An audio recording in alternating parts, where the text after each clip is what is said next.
Hello children, welcome to the YouTube channel of Velkin National School, Vasai East. This is Mrs. Mamata Biju, your subject teacher of SST. Today I'll be teaching for standard 7th, that is History, chapter number 10, the expansion of the Maratha power. So let's begin the chapter. At the beginning of the Maratha power of independence, the Mughals were on the offensive, whereas the Maratha were on the defensive. This situation, however, was reversed at the end of the War of Independence. The Mughals were thrown on the defensive against the Marathas. In the later half of the 18th century, the Marathas subdued the Mughals and extended the Maratha power to cover practically the whole of India. We shall study this in the present chapter. Now students, what they have explained in this paragraph, that in the beginning of the Maratha War of Independence and Marathas were very defensive, but the situation got reversed and the Mughals were thrown. But later in 18th century, Maratha were depressed with the Mughals and they extended their Maratha power the whole India. They extended their Maratha power whole India. So later we will study about the release, then the Bundelkhand, then the Nizam defeat, then Malwa region. These all we will study in this chapter. Release of the Shahu Maharaj. After the death of Emperor Aurangzeb, there ensued a struggle among his sons for the throne of Delhi. Prince Azam Shah was in the south. At once he marched towards Delhi to seize the imperial throne. Prince Shahu was in his captivity. Azam Shah believed that if Shahu Maharaj was released, there would be arise a conflict between him and Maharani Tarabai for the Gadi of the Maratha Chhatrapati. Azam Shah felt that this would sap the Maratha strength and therefore released Shahu Maharaj. Now, in this paragraph, they have explained that after the death of Emperor Aurangzeb, Prince Azam Shah was in the south. But once he marched towards Delhi to take hold the imperial throne, then the Azam Shah realized that if Shahu Maharaj got released, then the conflict may arise between Maharani Tarabai.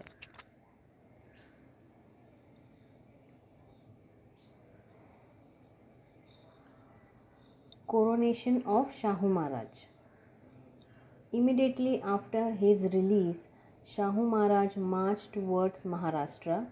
He was joined by some Maratha Sardars, but Maharani Tarabai did not accept his claim to the throne. The armies of Shahu Maharaj and Maharani Tarabai fought a battle at Khed on the banks of Bhima. Shahu Maharaj won the battle. He captured Satara. He got himself crowned and Satara became the capital of the Maratha kingdom. Now over here what they are explaining is that once Shahu Maharaj got released, he joined some Maratha Sardars, but Maharani Tarabai did not accept the claim. So Shahu Maharaj and Maharani Tarabai fought the battle at Khed on the banks of the Bhima. So he won the battle and then he captured the Satara and got himself crowned, and Satara is well known for the capital of the Maratha kingdom. For a while, the mutual opposition between Maharani Tarabai and Shahu Maharaj continued. Maharani Tarabai proclaimed her minor son Shivaji II as the Chhatrapati at Panhala in 1710 CE. This gave rise to an independent Maratha kingdom at Kolhapur. besides the one at Satara. The early part of Shahu Maharaj's life was spent in Mughal camps, so he had seen Mughal politics from close quarters. He knew the finer points of Mughal and especially North Indian politics. He knew the strength and weakness of the Mughal Empire very well. Also, he was acquainted with the influential people in the Mughal court. All these factors helped him deciding the new direction of Maratha politics in the changing circumstances.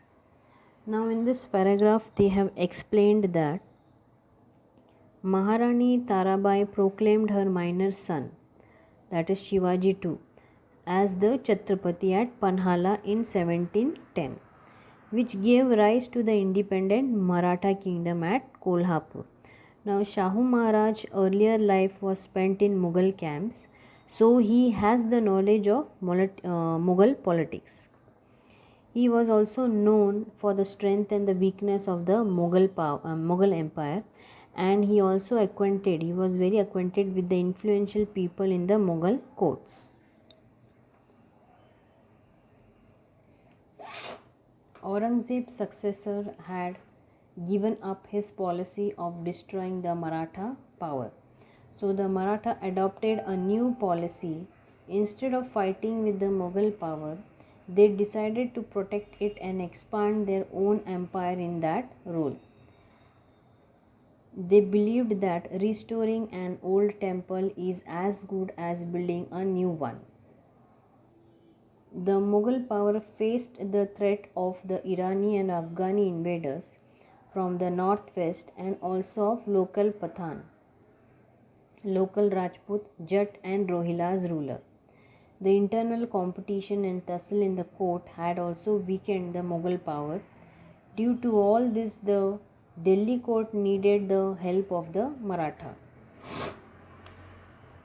Now, in this paragraph, they have explained that later Aurangzeb policy got thrashed the Maratha power, so the Maratha adopted a new policy, but they did not fight with the Mughal. They planned to expand their own empire and they thought to restore a old temple instead of new temple. Now Mughal power got threat from Irani and Afghani invaders from the northwest and the local Pathan and local Rajput, Jats and Rohilla's ruler.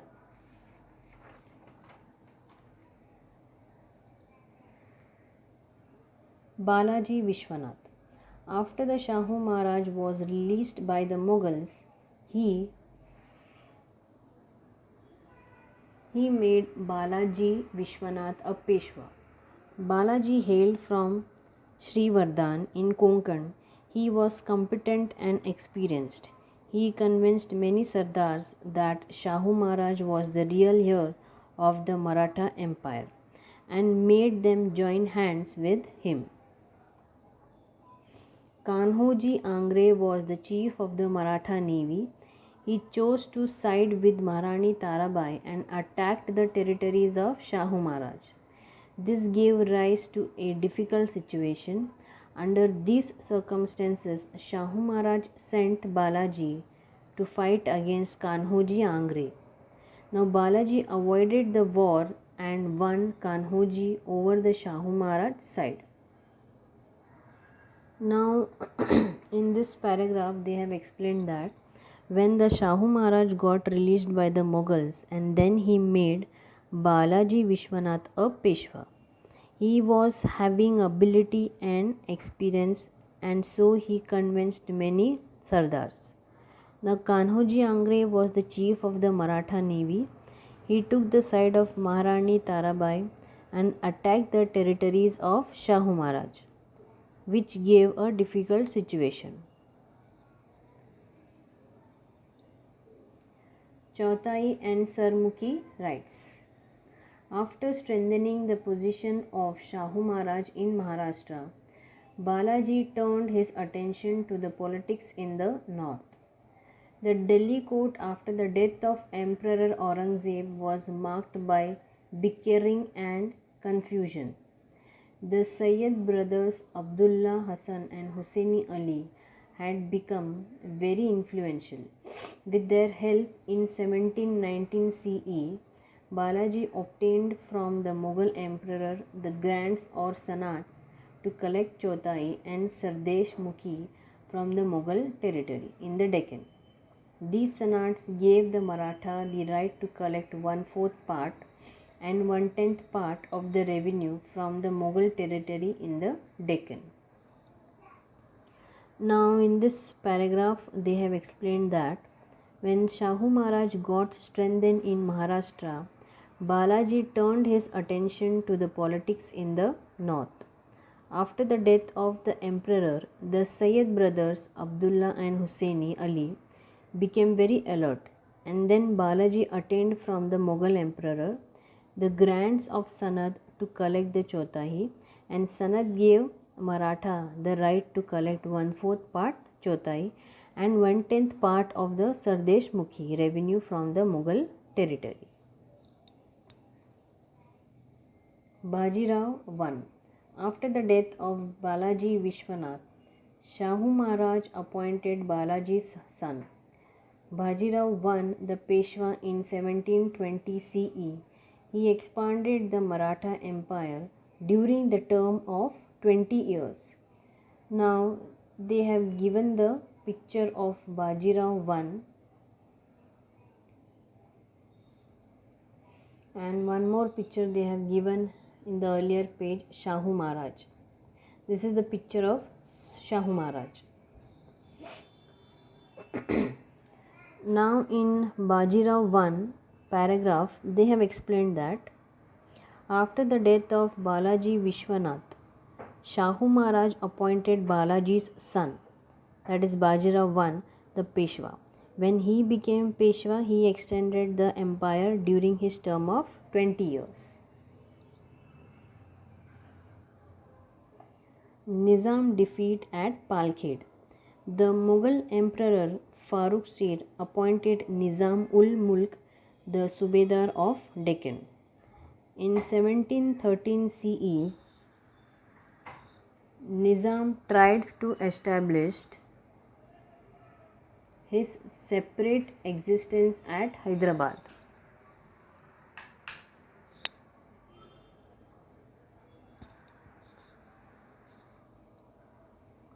The emperor had given the Maratha the rights to recover Chotai and Sardesh Mukhi from the Mughal areas. Nizam was against it. He captured some part of the Pune Pargana. Then Bajirao decided to checkmate the Nizam. He defeated the Nizam at Palkhed near Aurangabad. The Nizam accepted the Maratha right to collect Chotai Sardesh Mukhi. As the Mughal power had become weak, Bajirao knew that there was more scope to expand the empire towards northern side. So Shahu Maharaj supported his policy. Now over here in this paragraph they have explained that Farooq Sher appointed Nizamul Mulk the Subedar of Deccan. Now Nizam planned to establish his separate space in Hyderabad, and on the other end emperor gave Maratha the right to recover the Chotai and Sardesh Mukhi now from Mughal area. But Nizam was against it, so he captured some parts of the Pune Pargana, and so Bajirao decided to checkmate Nizam. So he defeated him at Palkhed near Aurangabad, and then later Nizam accepted that. Malwa. Malwa in today's Madhya Pradesh was a part of the Mughal Empire. Bajirao sent Malharao Holkar, Ranoji Shinde and Udaji Pawar under the leadership of his brother Chimmaji Appa to Malwa. There they strengthened the post. Now over here in this paragraph they have explained that in Madhya Pradesh, that is a part in the part of the Mughal Empire, Malwa is said to be the main region, and then Bajirao sent these people Malharao Holkar, Ranoji Shinde and Udaji Pawar in his leadership of his brother Chimaji Appa at Malwa, and then there they strengthened their post over there. Bundelkhand. Bundelkhand means some part of today's Madhya Pradesh and Uttar Pradesh, areas around Jhansi, Panha and Sagar. King Chhatrasal had established his own kingdom in Bundelkhand. The Mughal Subedar Muhammad Khan Bangush of Allahabad attacked Bundelkhand and had defeated Chhatrasal. Now Chhatrasal appealed to Bajirao for help. Bajirao took a large army and went to Bundelkhand. He defeated Bangush. Chhatrasal honored Bajirao. This is how Maratha established their supremacy in Malwa and Bundelkhand. Bajirao demanded from the emperor the office of Subedar of Malwa. As the emperor declined this demand, Bajirao